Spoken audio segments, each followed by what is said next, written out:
Remember this? In what ways have you grown closer to Jesus? I serve a righteous God, and that is why we say our prayers. And we are all his children.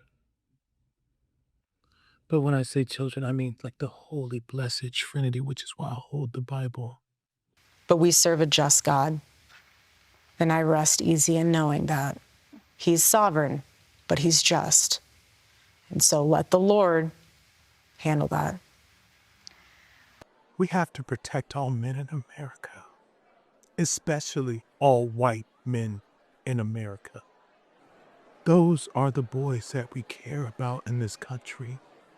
America is built on their backs. Yes, because they are the ones who mattered most. I have comedians dressing up in whiteface. I have people saying I'm not fit to be CEO. And I have Candace Owens claiming I murdered my husband. And the list goes on and on and on.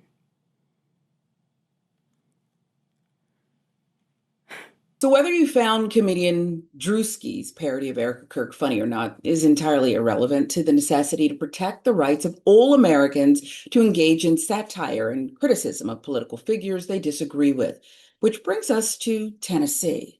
This is what they charged me with. Okay. Threatening mass violence at a school. At a school? It's referring to a school. I have no idea. That's what they've called us for, and I ain't got a clue. I play it on Facebook. I threaten no one. I know you don't give a I ain't got a clue. I just had to do what I had to do. I've been in Facebook. I'm not saying you did or didn't do anything. No, I did do, but I didn't think you committed a crime. That's what I'm saying. I'm not saying you did or did not commit a crime. I may have been, but I'm. That's not illegal. The man in handcuffs there is retired police officer Larry Bushart Jr. And if you haven't heard of him before, here's some background. Larry Bushart is 61 years old. He spent decades working in law enforcement in Tennessee. He retired. He took a part-time job driving for a medical service to help pay the bills. He is, by every measurable definition, exactly the kind of man Donald Trump claims to be fighting for. Working class, law and order, retired cop, the whole package. And on the night of September 21st, 2025, 4 officers showed up at his front door. They put him in handcuffs. They took him to jail. His crime, according to the Perry County, Tennessee Sheriff's Office, was threatening mass violence at a school. His actual crime in reality was sharing this meme on Facebook. Take a look at it. It's a picture of Donald Trump with one line of text underneath, "We have to get over it." That is a direct quote. Donald Trump said those exact words in January 2024 after a school shooting at Perry High School in Perry, Iowa, where a child was killed and several more were wounded. We have to get over it.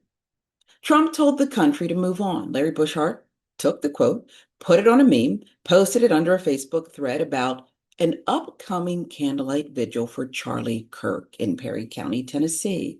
The point of the meme, anyone with 2 functioning brain cells can see, is this: satire.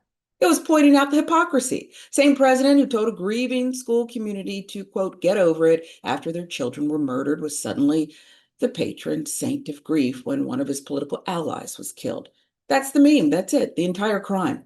And for that meme, the Perry County Sheriff, a man named Nick Weems, got a warrant. 4 officers were dispatched. Bushart was pulled out of his home in the middle of the night. He was charged with a felony, and his bail was set at $2 million. $2 million for a meme. He could not pay it. He sat in jail for 37 days.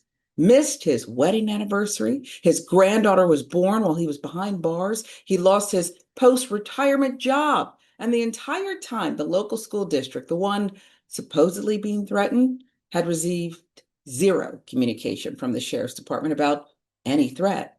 There was no panic. There was no hysteria. The Intercept dug up the records. The school district never sent a single warning to a single parent because there was no threat. There was a meme. In late October 2025, the district attorney quietly dropped the charge. I mean, there was nothing to charge. There never had been. Larry Bushart walked out of jail, went home to his wife in the same white t-shirt he had been arrested in. While there were people across the country who similarly may have posted some controversial things about Charlie Kirk's killing in the wake of that murder, and many of them, by the way, did face consequences, including losing their jobs, this case was different and rare. After he was out in December, he decided to file a federal lawsuit against Perry County, and today, Mugo, he won an $835,000 settlement. And here's the part where the system finally did something right. He sued Perry County. He sued Sheriff Nick Weems. He sued the investigator who got the warrant, a man named Jason Morrow. The lawsuit charged violations of his First Amendment rights, his Fourth Amendment rights, and wrongful arrest, wrongful prosecution, and wrongful incarceration. When the case settled for $835,000, 835,000. The county admits no wrongdoing. Of course, they never do. But the insurer cuts the check. Quote from Larry Bushart on the settlement: "I am pleased my First Amendment rights have been vindicated. The people's freedom to participate in civil discourse is crucial to a healthy democracy."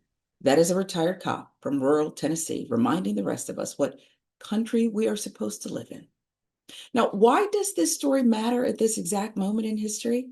It matters because Larry Bushart is the canary in the coal mine. He is a retired police officer. He's white. He lives in rural Tennessee. By every demographic marker, he is supposed to be safe in this version of America. And they came for him anyway. Because in a country where the wrong joke about the wrong dead man gets you 4 officers and $2 million, a bond set, none of us are safe. A Black comedian making a parody on Instagram, not safe. Late night host making a joke on TV, not safe. College kid posting on TikTok, not safe. None of us. Let's be very clear about what this country has been doing in the 8 months since Charlie Kirk was killed. People have lost their jobs for social media posts. State Department has revoked visas of foreign students for tweets. The Defense Department under Pete Hegseth has pushed to punish service members for what they say online. ABC suspended Jimmy Kimmel. Stephen Colbert's show was canceled. Drewski had to clarify in writing that a satirical sketch was a satirical sketch. And in one small Tennessee county, the sheriff actually put a man in a cage for 37 days for a Facebook post. This is what an authoritarian climate looks like. Not the loud theatrical version with tanks in the street, the quiet version, the version where a sheriff in a county you've never heard of decides he personally is going to be the one who decides what counts as humor and what counts as a felony. And then 4 officers knock on a 61-year-old retired cop's door at 11 o'clock at night. $835,000 is a lot of money, but it is not justice. Larry Bushart will never get those 37 days back. He will never get his granddaughter's birth back. He will never unfeel what it felt like to sit in a cell in the same county he protected for decades, knowing the people who put him there were people he used to call colleagues. The check is the consolation prize. The real verdict is the one that the country has to deliver. And that verdict is this: you do not get to arrest people for memes. You do not get to throw a man in a cage for sharing the words of the President of the United States on Facebook. And the next sheriff in the next small town who is sitting there right now scrolling through his constituent social media, looking for someone to make an example of, needs to know one thing: Larry Bushart cost his county $835,000, and you will cost yours even more.